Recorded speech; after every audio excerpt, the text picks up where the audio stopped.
Today we're gonna enjoy one of the most epic games in the whole chess history. That is the game that captivated me back in the day, got me into chess, and here I am playing for 30 years, becoming a grandmaster, etc. It's the game between Anatoly Karpov playing white against Garry Kasparov playing black. Also, it allows you to understand everything about the Sicilian Defense. It is truly a masterpiece. But let me first put things in context. It was 1985, and at the time Karpov was the reigning world champion. Young Garry Kasparov is contesting the title. It was the 24th and the final game of the match. Garry was leading by one score, meaning that Karpov needed to win as white to equalize and to retain his title. Garry would be satisfied with a draw, and so the game begins. Karpov is playing white, and it's quite interesting that Garry is choosing to play sharp Sicilian defense despite being okay with a draw, but he stays true to his style.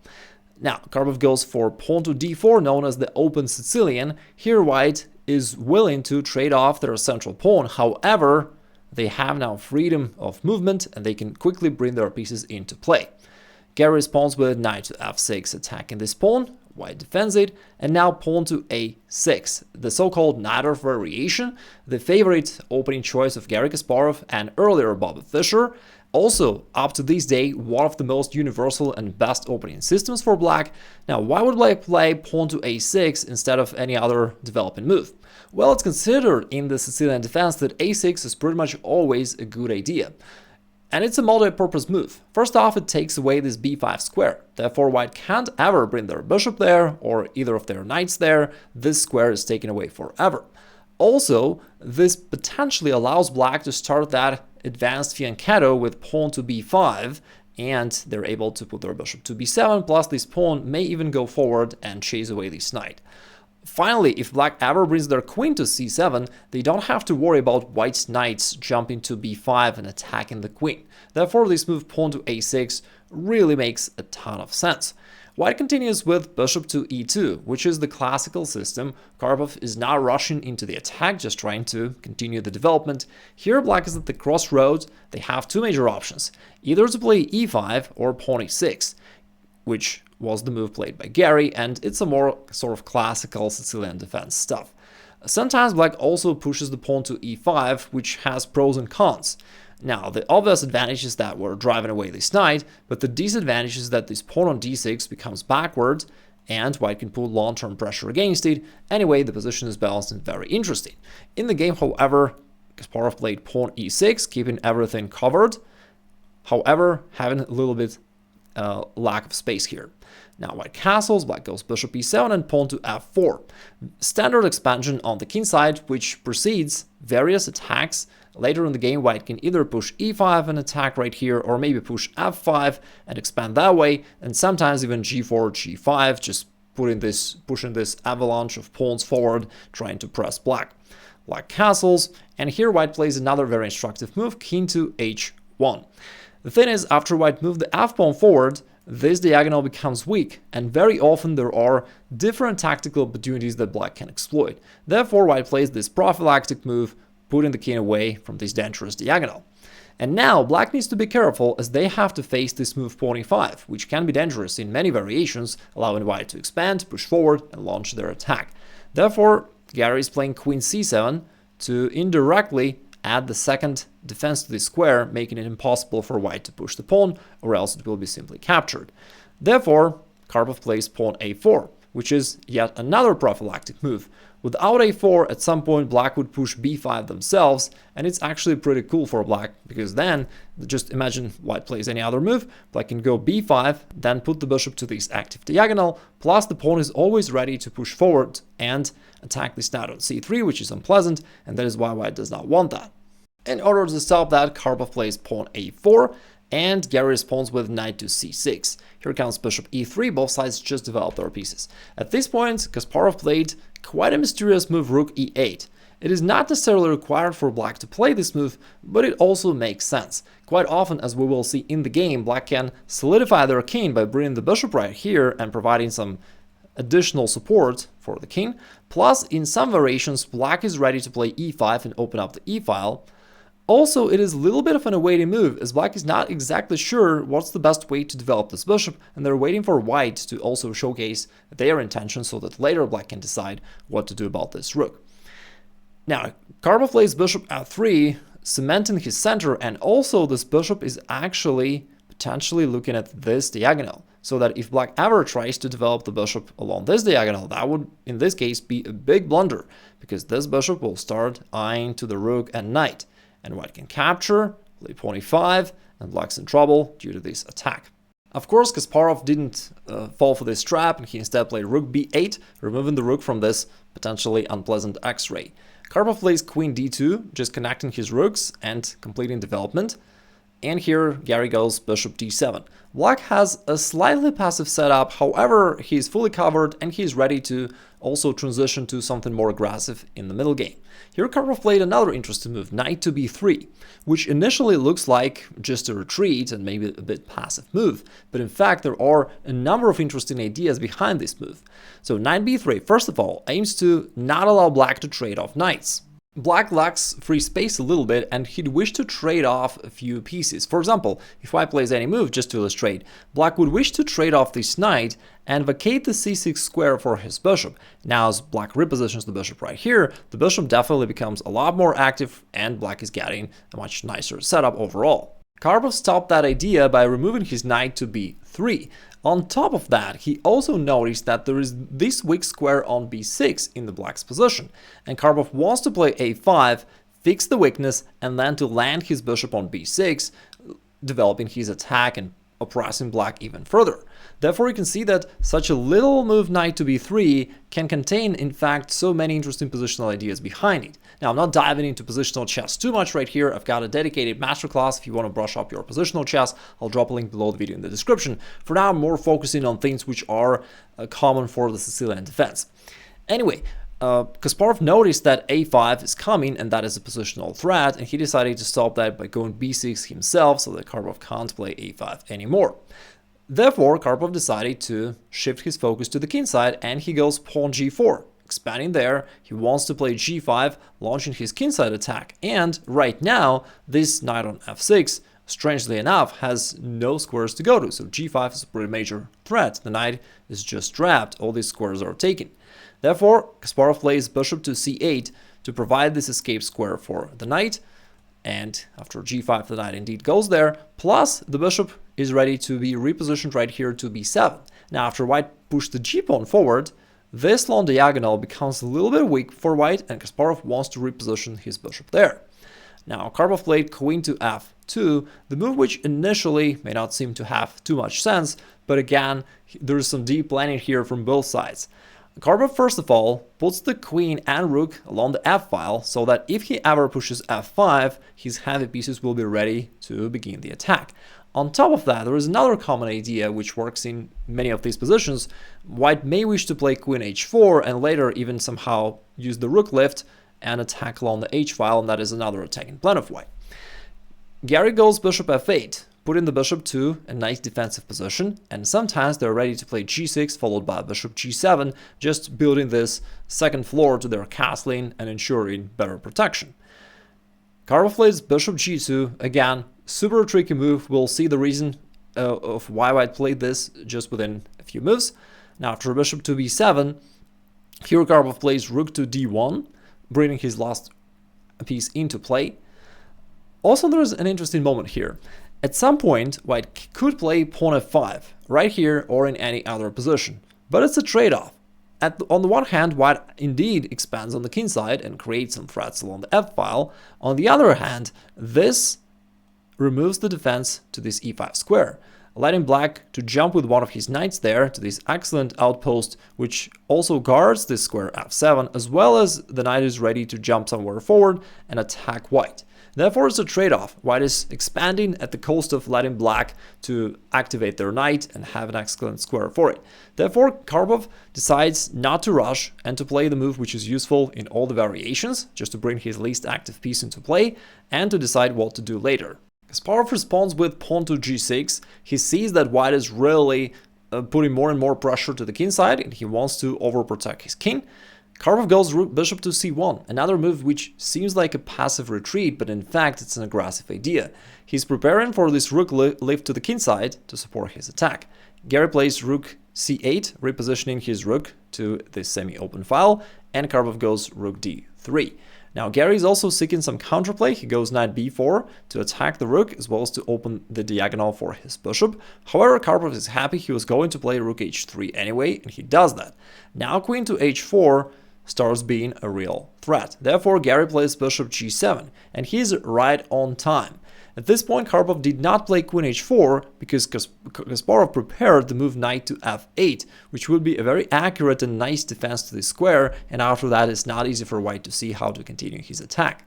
In fact, it's very interesting to look at this tango of both sides. They both ideally would wish to attack, but they understand that if you play risky moves going forward, you're also taking those potential drawbacks. For example, if white were to play pawn f5 at some point, which he didn't, that certainly adds more power to his attack. However, it comes with certain drawbacks as well. After this exchange along the e-file, black's got this file for his rook. Now this diagonal is open, and therefore the white king can also become vulnerable at some point. Black's got the e5 square for his knight, and therefore black's got some counterplay. So there are pros and cons, and therefore they both are not in a rush. They both are trying to wait for the best moment, for the most suitable moment for their attack. And that's different compared to, say, Mikhail Tal. And we love his games where he's just burning the bridges and going into that all-out attack.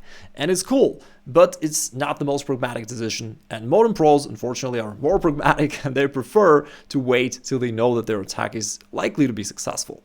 So Karpov goes bishop e3.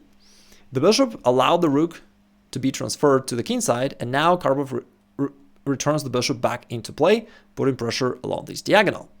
Now Kasparov plays another brilliant move, rook e7, the move which is very hard to get at first. Why would you play this dull move from one dull square to the other one? But it's a super deep prophylactic stuff. Kasparov anticipates white at some point to actually push f5, because otherwise it's not easy to comprehend what else can white possibly play.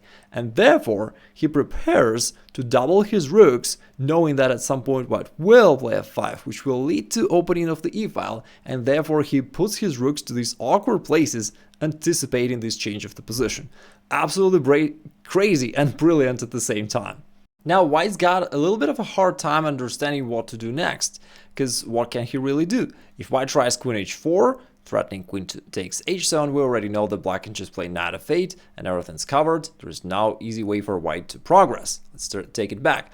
Playing f5 in this situation does not seem to be very appealing, as after the trade, that would indeed open up the e-file for the rook, and black is ready to stack rooks there. That opens up this diagonal for the bishop. Again, does not seem to be super nice for white. But if not that, then how can white proceed with his attack? Karpov was a little bit confused, and he actually played king g1, which probably misses the mark a little bit, because previous moves of white were actually useful. He always continuously improved positioning of his pieces, he maneuvered well, etc. However, king g1 is kind of questionable, I'd say. Yes, he somewhat removes the king from this open diagonal, however it's not really clear whether king stands better on g1 compared to h1, so we could say that by playing this mysterious move rook e7, Kasparov somewhat outsmarted Karpov, and this whole thing of course is freaking genius. So what Karpov should have played here? Perhaps bishop to d4, and that's the opportunity that Karpov a little bit missed, although of course the position remains to be very complex. What's the idea? Clearly white just wants to trade off this bishop, which guards a lot of weak squares around the black king. Normally black would wish to respond with e5, trying to break that idea as well as to undermine this pawn chain, and after this take, normally black would wish to capture with his knight, just putting the knight to this excellent square. But in this particular position, this thing does not work because black needs this knight for the defensive function. If knight takes e5, that's going to be a bad mistake as of queen to h4, threatening pawn, and black does not have this knight steadied over here on d7, and therefore black can't play knight f8 and provide sufficient defense to this pawn. Therefore, this would not work for black, and black would have to recapture probably with a bishop, getting to this situation which is just very complex, very imbalanced, and no one understands what the heck is going on here. Anyway, that's probably what white should have chosen. Instead, he played king g1, which is a little bit of an awaiting move, and from here on, Kasparov starts to take over. He goes rook to e8, another brilliant, mysterious move. Once again, he says, you know what, if you ever thought to play f5 in this game, It's not gonna happen. And here, Karpov probably realizes that something is not going his way. He plays rook to d1, which is, generally speaking, a nice move. It puts the rook to the semi-open file. However, overall, it is just a little bit useless, and it goes to show that white is having a hard time figuring out how to continue his attack. And now Kasparov himself plays f5. After having these rooks along the e-file, definitely he's not afraid of white trading pawns here on f5. That would be a bad mistake for white, because now after this pawn recapture, these rooks will indeed become perfectly placed. This diagonal is open and black is having a great game. Therefore, white cannot go for this. Instead, Karpov took en passant here on f6, and Kasparov recaptures with his knight, which is another very interesting move, because it gives away this pawn on b6. However, here's what Kasparov prepared. If white were to capture this pawn, which he didn't, initially it feels like white is just grabbing a pawn, attacking the queen, attacking maybe this pawn on d6. Feels like white is doing really well. However, Kasparov prepared a counter blow, knight to g4. Counter striking the queen, and strangely enough, the queen has no good squares along this diagonal to be removed from danger, as well as to support the bishop, because all these squares are already taken over by black, and therefore the queen has to leave the diagonal, or white has to accept the trade. But after that, the white's attack is going to be over on the king side, and then in an endgame, let's say something like this, rook takes c7, black is having like huge pressure all around, and white cannot win this game. I mean, probably it's going to be a draw because there will be massive trades. Anyway, black is doing perfectly well here. Karpov saw that knight g4 threat is coming, and he played rook g3 to cover this square. And Kasparov still ignores this threat and goes rook to f7. He sees that the e-file is now closed, therefore he seeks a better placement for his rook. This time, Karpov grabs a pawn, and Kasparov just slides back. White managed to win a pawn ultimately, however he still could not create any decisive attack, and also his position is a little bit vulnerable, because he moved his kingside pawns forward, and now the king is exposed, as well as these pawns are somewhat weak. Here Karpov goes bishop e3, returning the bishop back and providing support to this pawn. Kasparov goes knight h5, attacking the rook, putting pressure here, and opening his f-file for the rook. Now after rook to g4, Kasparov just returns back knight f6. He actually offers the repetition. Karpov could go back rook g3, and Kasparov could repeat with knight to h5, but let's not forget that in this game, it was enough for Kasparov to get a draw to win the match, therefore he was fine with that, and Karpov has to deviate. He plays rook h4, and now Kasparov plays another brilliant move, pawn g5. It's a positional sacrifice of a pawn just to open up this f-file for the rook, and he still plays knight g4, despite white tried so hard to stop this move. Now this not only attacks the queen by the knight, as well as this bishop, but it also opens this discovered attack to the queen, forcing the queen to move. After the queen moves, black can take away this very important bishop, which previously was like really solidifying the entire position of white. Knight takes, and after queen takes, the other nice thing for black is that he can grab this undefended pawn on c2, and black is having a really nice position here. Also, after the pawn from c2 is gone, this knight from b3 becomes an easy target for black along the b-file. Karpov is trying to cover that by going queen to b6 to cover the b-file, as well as to attack this pawn, but Kasparov just ignores that and says, you know what, I'm gonna do my thing, and he goes bishop a8. The move which, in fact, is an aggressive move, even though it feels like another passive retreat in this game. But in fact, it opens this b-file and creates pressure along this file. Here Karpov played rook takes d6, which was considered by many to be a blunder, but in reality I'd say that it was already pretty tough for white, because if instead of rook takes d6, Karpov were to trade on b8, that is also a very unpleasant position. This rook hits the knight. If the knight goes, the rook can actually grab this pawn on b2, which would also hand this knight on c3. As you can see, black is having a monstrous pressure over here on the queen side, and the only move which could save white here is the move suggested by Stockfish, counterintuitive move bishop to h3, seeking this counter attack, which from here would also put pressure all around, and that keeps the position balanced and very complicated. But I wouldn't blame Karpov for missing this idea, because it's counterintuitive and probably they were low on time at this point. Therefore, I wouldn't blame him too much for missing this move. He played a more human move, rook takes d6, however it blundered rook to b7, this unusual rook lift which attacks the queen and x-rays the knight. Therefore, after Karpov grabbed the pawn, now Kasparov can grab the knight, and be ahead in material. Nevertheless, white is still having some counter chances. He grabs this pawn, and now it's the contest of who grabs more material. Rook takes b2, also renewing the threat to this knight on c3, and Karpov is on par. He plays queen c4, which sets up for this discovered check, as well as provides support to the knight. Kasparov plays king h8 to remove the king from this dangerous diagonal, and here Karpov plays the final and fatal mistake, pawn e5. It was the 40th move. I guess he was in trouble, and that to some extent explains the move.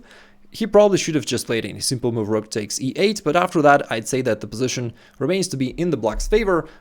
Of course, due to the lack of material, white has some drawing chances, but fundamentally black is up a piece with a lot of threats here against white. White needs to be super careful to somehow cover all that, so I would say very unpleasant position for white to be in. Still, he could fight for a draw here. Instead, he played pawn e5, trying to be more aggressive, opening up this diagonal, and maybe he was also to some extent hoping for some sort of queen d3, queen h7, but of course it's a dream come true situation, which is highly unlikely. And also it's a blunder, because after queen to a7, black starts his attack first, and he does so while checking the white king, so the king has to move. Now bishop takes g2 is yet another check, and after king takes g2 there was another interesting moment. Most of the spectators noticed that black can play knight e3, which is a pretty spectacular double check as well as discover check and a fork to the king and queen. However, surprisingly, Kasparov did not play that move, and many spectators were surprised to why couldn't he. Is it that he missed this move or anything else? But in reality, when you're up material, there is this rule that you should simplify. And knight e3, although was winning as well, after king h1, and let's say if Kasparov were to take the queen, after rook takes e8, white has some counter chances, and the position is just more unclear. Therefore, instead of this, Kasparov just decided to play safe. He played knight d4, which is a discovered check to the king. After the king moves, black is going to be able to grab the rook, and white just resigned. For example, if the king goes somewhere, it doesn't matter, knight takes c6, and now black has a ton of material advantage and a totally winning position.